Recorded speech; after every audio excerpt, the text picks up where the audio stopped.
जुले, मेरा नाम स्तंजन रिवांग है और मैं department of school education Leh Ladakh में काम करता हूँ। ठीक है ना।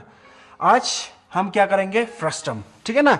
तो हमने सरफेस एरिया और वॉल्यूम को हमने पिछले टाइम किया था, तो मैंने conversion of solid from one form to another तक ही किया था, एक्सरसाइज 13.3 तक ही किया था। ठीक है ना। तो मैं सोचता हूँ मैं ये पोर्शन भी आज कंप्लीट कर देता हूँ। ठीक है ना। तो मैंने कहा था आपको कोन का फॉर्मूलास कैसे याद करना है। ठीक है ना। तो ये हमने कोन का फॉर्मूलास याद किया है। ठीक है ना। इसका एक्सरसाइज भी हमने किया हुआ है। ठीक है ना। अब इस कोन के हेल्प से हम क्या करेंगे, इस कोन के हेल्प से हम क्या याद करेंगे, फ्रस्टम। ओके। अब फ्रस्टम क्या था, एक कोन ऐसा था, ऐसा करके एक कोन था। अगर मैं उसको बीच में से काट दूंगा तो नीचे वाला पोर्शन को मैं क्या बोल दूंगा, फ्रस्टम। नीचे वाला पोर्शन को मैं फ्रस्टम बोल दूंगा। ठीक है ना। अगर आप फ्रस्टम के शेप का एग्जांपल देख सकते हैं, कौन कौन से होते हैं, बकेट। बकेट किस शेप का होता है, फ्रस्टम। बकेट किस शेप का होता है, फ्रस्टम।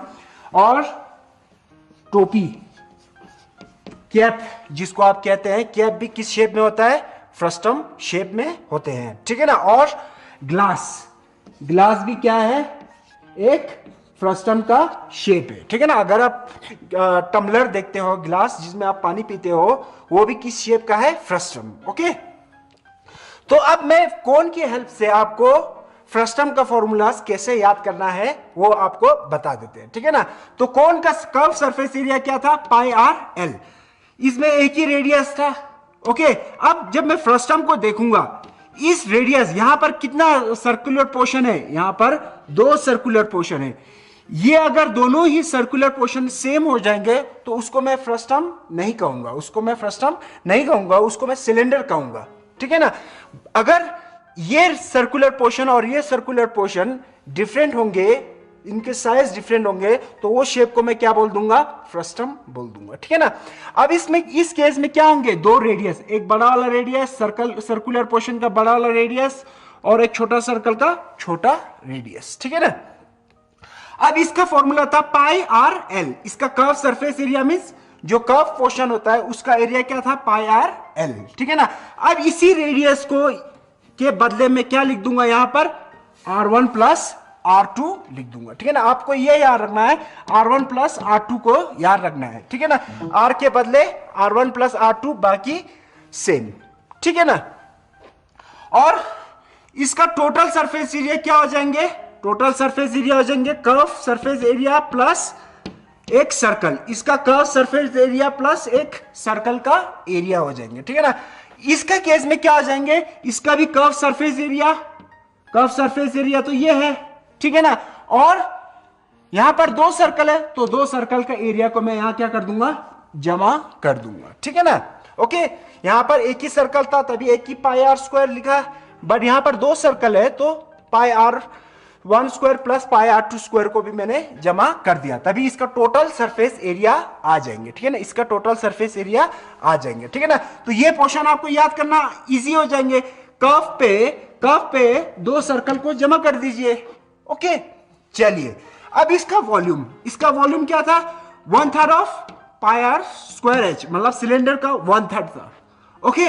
अब इस आर के बदले में क्या लिख दूंगा, यहां पर स्क्वायर है, यहां पर क्या है, आर स्क्वायर है, तो मैं ये वाला पोर्शन को क्या करूंगा, याद रख दूंगा, R1 square plus R2 square plus R1 R2 को मैं याद रख दूंगा। ठीक है ना। बाकी सेम है, यहां पर H है, बाकी ये पोर्शन 1/3 H तो सेम है। R स्क्वायर के बदले में क्या लिख दूंगा, R1 square plus R2 square plus R1 R2। Okay. चलिए अब आगे बढ़ते हैं।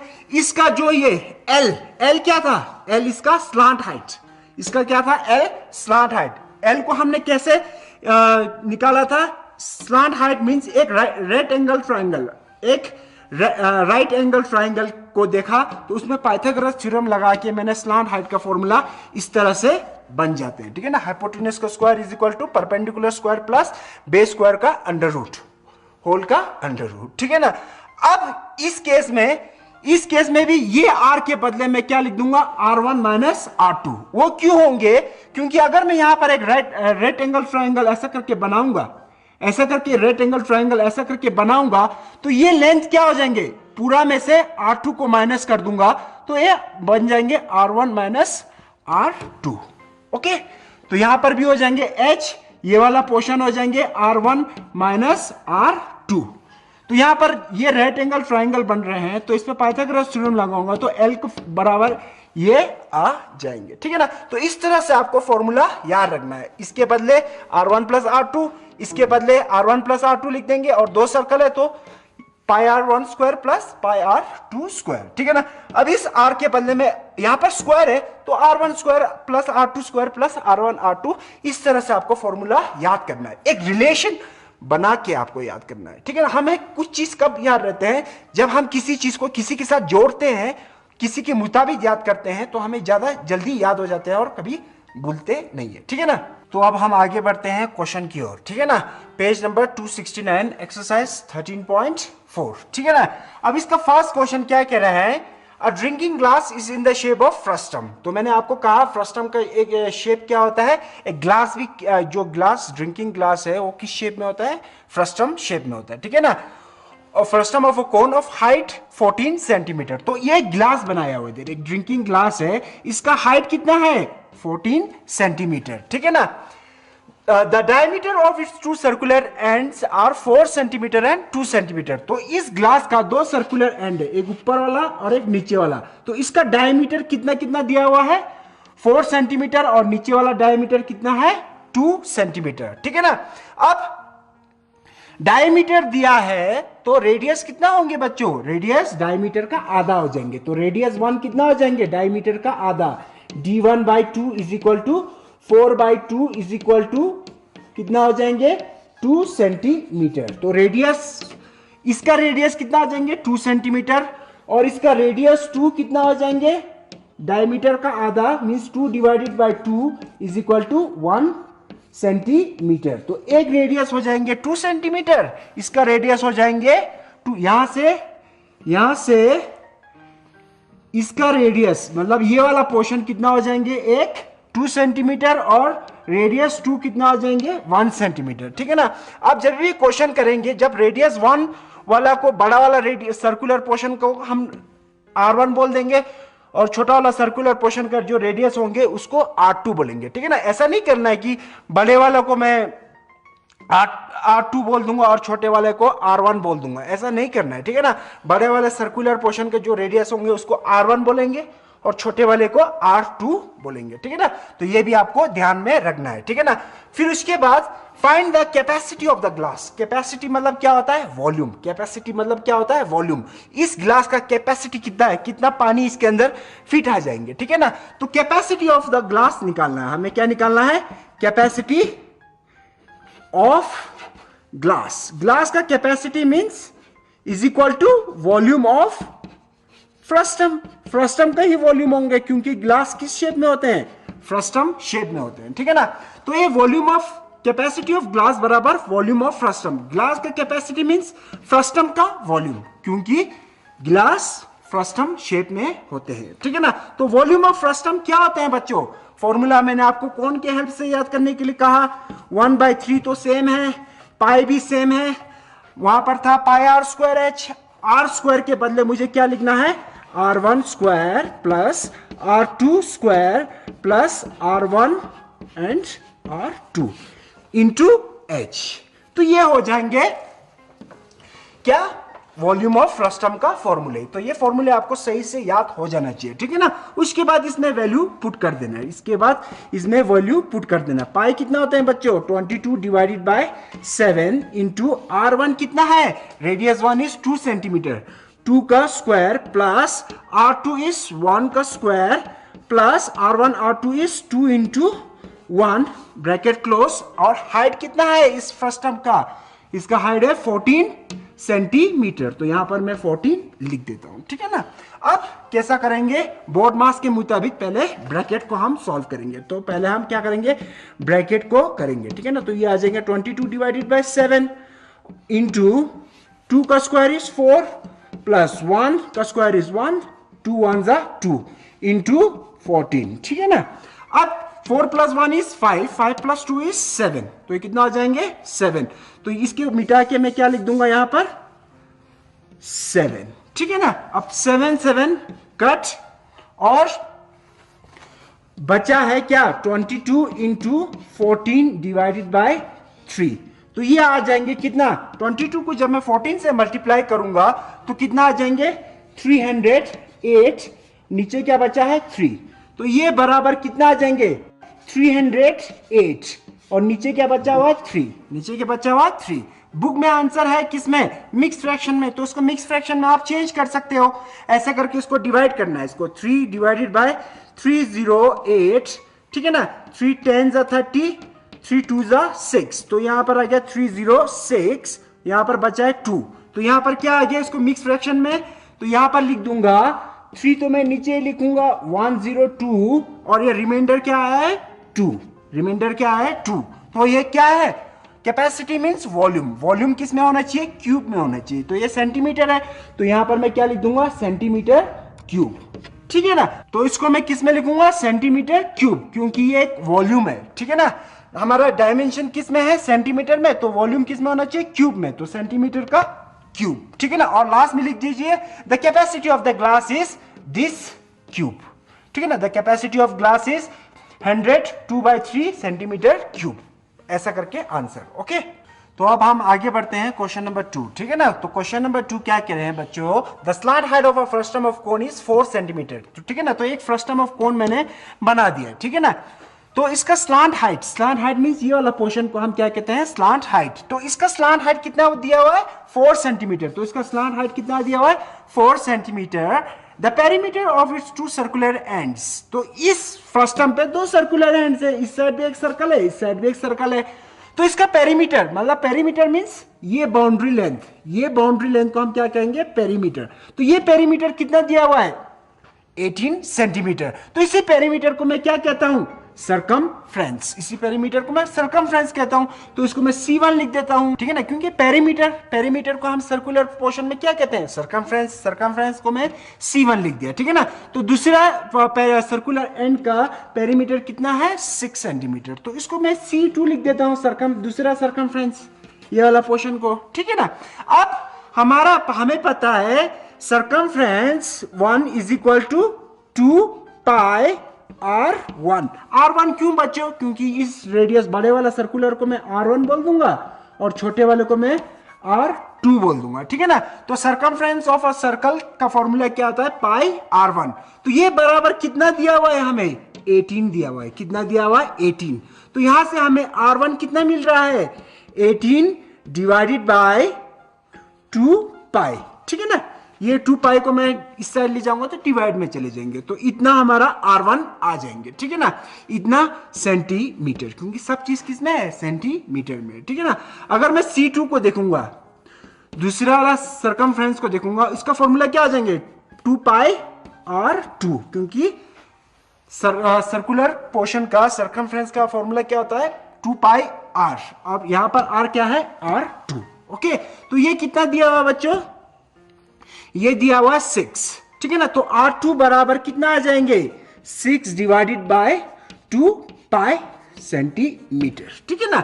अब हमें पूछा क्या है, हम क्वेश्चन की ओर बढ़ते हैं, ठीक है ना। Find the curve surface area of frustum.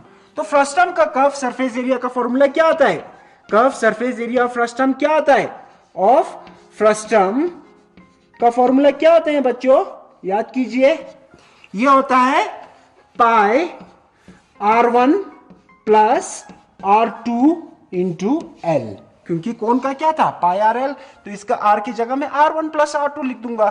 तो यही इसी में ही हमें पुट कर देना है, पाई को पाई रख देते हैं। R1 कितना है बच्चों 18/2 पाई, R2 कितना है 6/2 पाई, L कितना है 4, L कितना है 4, L कितना है 4। तो इसको सॉल्व करना है, तो कैसे करेंगे, पहले ब्रैकेट को करते हैं, इस पाई को बाहर ही रख दो, यहां पर 2 LCM आ गया, 2 पाई LCM आ गया, 18 प्लस 6 इंटू 4, ठीक है ना। पाई पाई कट, ओके। तो यहां आ जाएंगे 18 प्लस 6 इज 24 डिवाइडेड बाय 2, ये 2 बचा हुआ है, इंटू 4। 2 1 जा 2, 2 2 जा 4। तो यहां क्या बच गए हैं, यहां बच गए हैं 24 इंटू 2 इज इक्वल टू 24 2 जा 48। अब 48 क्या लिखेंगे, area means centimetre square, area means centimetre square. तो नीचे लिख दीजिए the curve surface area of frustum is 48 centimetre square. Okay, तो हम क्वेश्चन नंबर 3 की ओर बढ़ते हैं। ये क्या कह रहा है, the fez the cap use by Turks.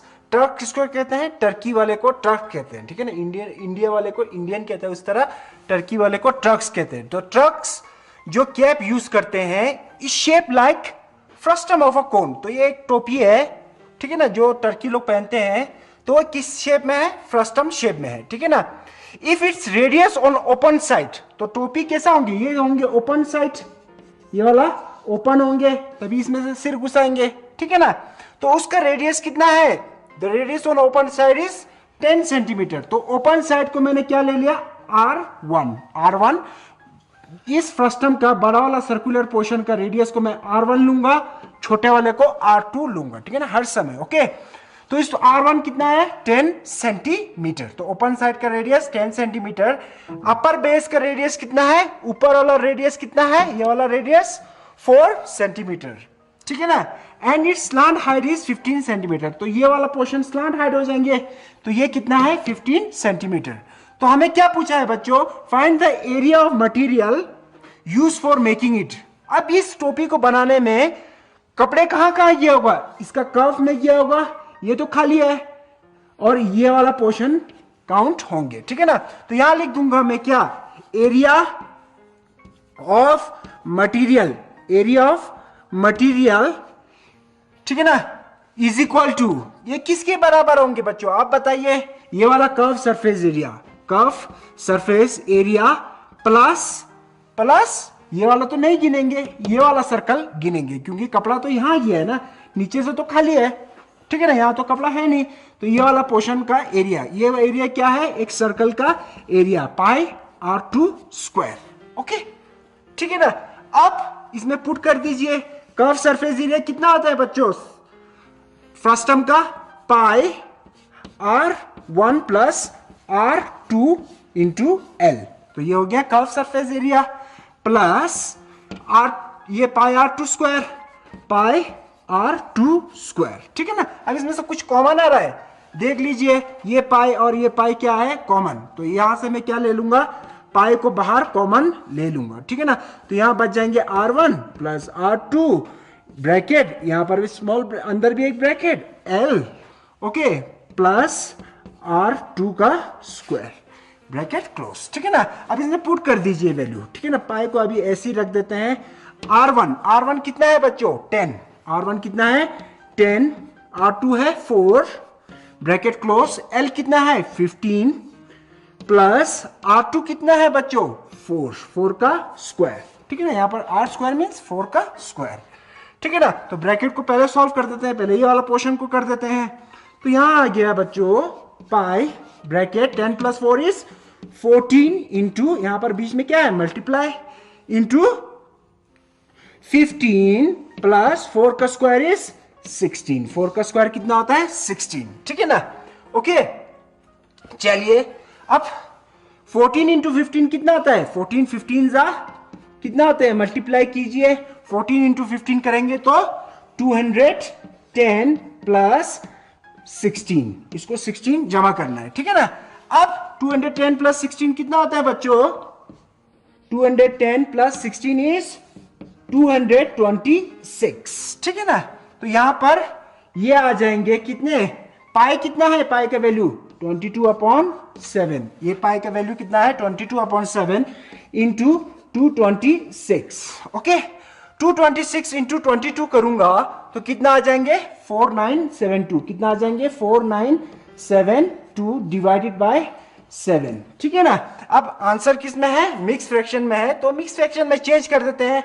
7 कितना जा 710 जा, ओके, 710 जा, और रिमाइंडर कितना बचा है 2, रिमाइंडर कितना बचा है 2।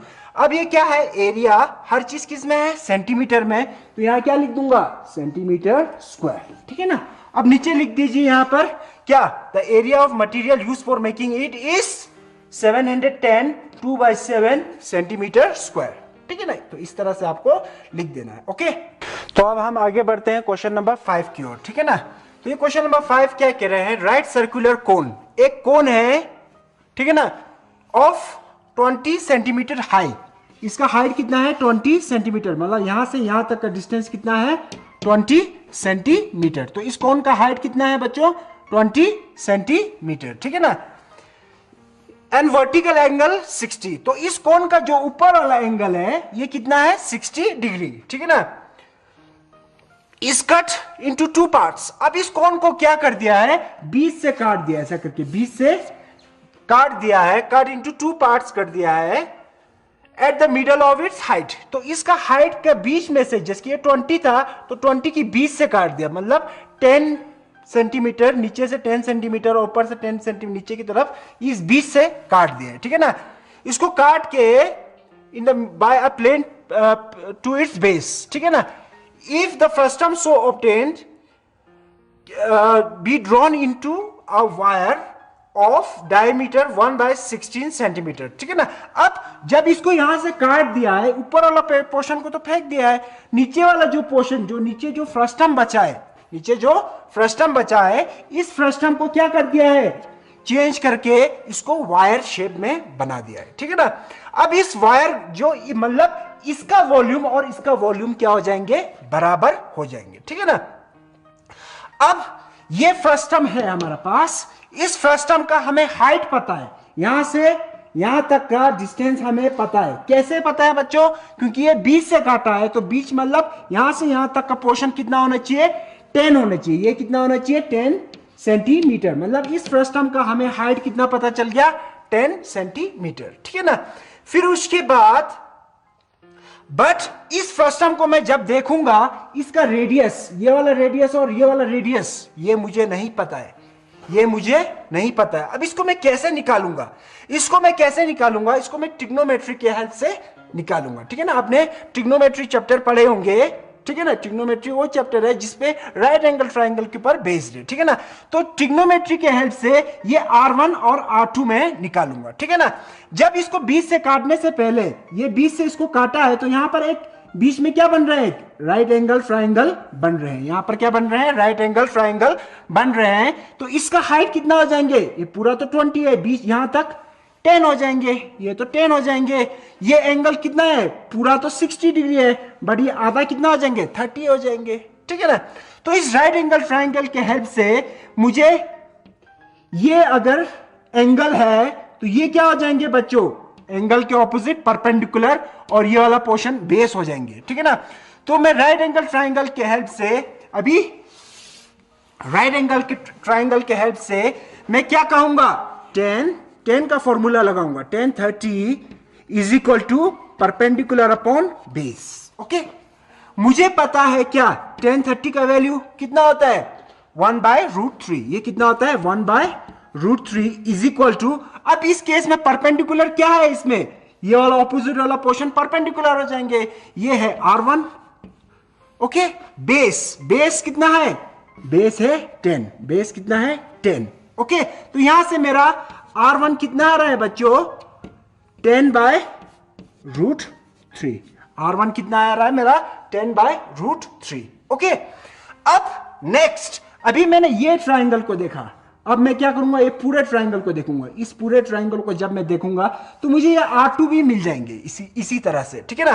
तो जब मैं पूरे ट्रायंगल को बनाऊंगा इधर, तो यहां से यहां तक का 20 हो जाएंगे, तो यहां से ये क्या हो जाएंगे, R2 हो जाएंगे, ये क्या हो जाएंगे R2। फिर से मैं वही 10 का फॉर्मूला लगाऊंगा, 10 30 is equal to perpendicular upon base is equal to 10 30 कितना होता है, 1/√3 इज इक्वल टू परपेंडिकुलर कितना है, अब इसका ऑपोजिट वाला तो परपेंडिकुलर है, ये मुझे नहीं पता है, इसको मैं R2 बोल दूंगा, अपॉन बेस कितना है 20, बेस कितना है 20, ओके। तो ये चैप्टर को आपको ट्रिग्नोमेट्री समझ में आना चाहिए, आपको जो ट्रिग्नोमेट्री चैप्टर था उसको समझ के ही ये चीज आपको थोड़ा समझ में आएंगे, ठीक है ना। फिर इसके बाद R2 कितना आ गया है बच्चों, ये 20 को मैं ऊपर ले जाऊंगा तो आ गया 20/√3। ये सब किस में है, सेंटीमीटर में है, ये भी सेंटीमीटर में। ओके, तो मैं ये चीज को मिटा के यहां पर लिख देता हूं। R1 कितना आया मेरा, R1 मेरा कितना आया 10/√3 सेंटीमीटर, और मेरा R2 कितना आया, R2 मेरा आया 20/√3, R2 मेरा आया 20/√3, और R1 मेरा कितना आया 10/√3 सेंटीमीटर। मतलब ये फर्स्ट टर्म का मुझे रेडियस मिल गया, एक रेडियस। मैंने कहा था आपको बड़े वाले को R1 लेना है, छोटे वाले को R2 लेना है। ओके, तो अब हमने रेडियस निकाल दिया R1 R2, ओके, ट्रिग्नोमेट्री के हेल्प से, ठीक है ना। अब इसमें देखेंगे, अब यहां पर क्वेश्चन में कहा है कि ये फ्रस्टम को क्या कर दिया है, वायर बना दिया है, ठीक है ना, और हमें इस वायर का क्या निकालना है, लेंथ। हमें पता है ये फ्रस्टम को मैं जब वायर बना दूंगा तो दोनों का वॉल्यूम क्या आ जाएंगे, फ्रस्टम का वॉल्यूम और सिलेंडर का वॉल्यूम इक्वल हो जाएंगे। तो फ्रस्टम का वॉल्यूम का फॉर्मूला डाल दीजिए, इसका सिलेंडर का वॉल्यूम का फॉर्मूला डाल दीजिए। सब चीज हमें अननोन है, ये सब चीज हमें नोन है, ठीक है ना। पाए तो पाए काट हो जाएंगे। इस सिलेंडर के केस में इसका रेडियस कितना है, डायमीटर 1/16, तो रेडियस 1 बाय कितना हो जाएंगे 32, 1/32। हमें ये रेडियस ही पता है, ये चीज अननोन है, मतलब इस सिलेंडर का जो वायर होगा उसका लेंथ अननोन है, तो ये अननोन को हम निकाल सकते हैं, ठीक है ना। तो इस तरह से आपको करना पड़ेंगे। ओके, तो इसको ट्राई कीजिए। तो इसी के साथ जुड़े।